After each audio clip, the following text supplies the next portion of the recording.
रूस यूक्रेन युद्ध में अब एक नया मोड़ आ गया है। ये जंग अब आसमानी जंग में बदल चुकी है। दोनों देश के लड़ाकू विमान एक दूसरे पर वार पलटवार कर रहे हैं और इस तरह से दोनों देशों के फाइटर जेट तबाह हो रहे हैं। रूसी सेना ग्लाइड बॉम्ब से हमले कर रही है। ये वही ग्लाइड बॉम्ब है जो यूक्रेनी शहरों को श्मशान बना रहा है।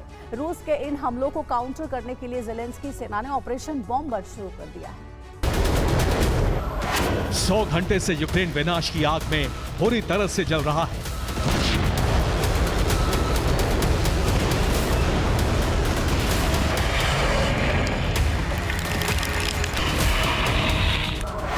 सौ घंटे से रूसी एयरफोर्स यूक्रेन में लगातार हवाई हमले कर रही है।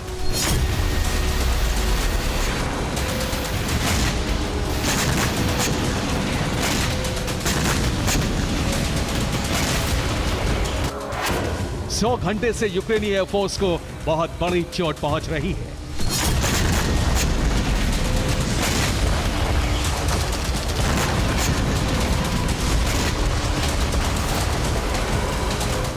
रूस और यूक्रेन के बीच छिड़ी ये जंग अब आसमानी जंग में बदल चुकी है।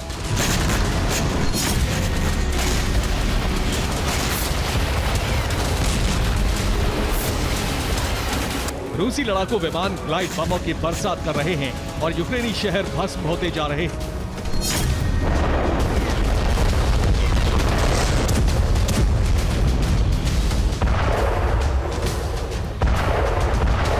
यूक्रेनी फोर्स रूस के इस ग्लाइड हमलों को रोक नहीं पा रही है क्योंकि इन हमलों को नाकाम करने के लिए उसके पास एयर डिफेंस नहीं है।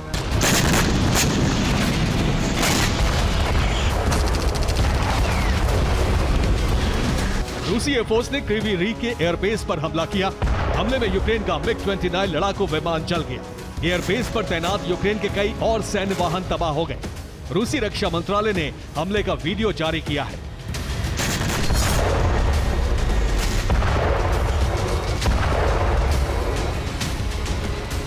दो दिन पहले रूस ने पोल्तोवा में मौजूद मिरहोरोद एयरबेस पर हवाई हमला किया था।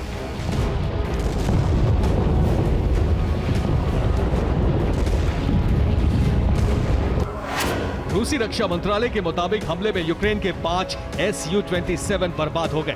2 Su-27 को नुकसान पहुंचा है।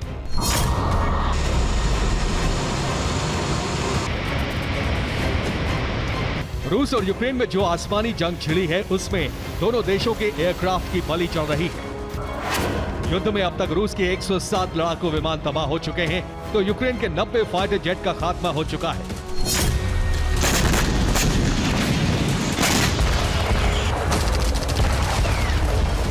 रूसी एयरफोर्स 100 घंटे से जिस तरह से यूक्रेन में ग्लाइड बमों की बरसात कर रही है उससे यूक्रेन में हड़कंप मचा हुआ है।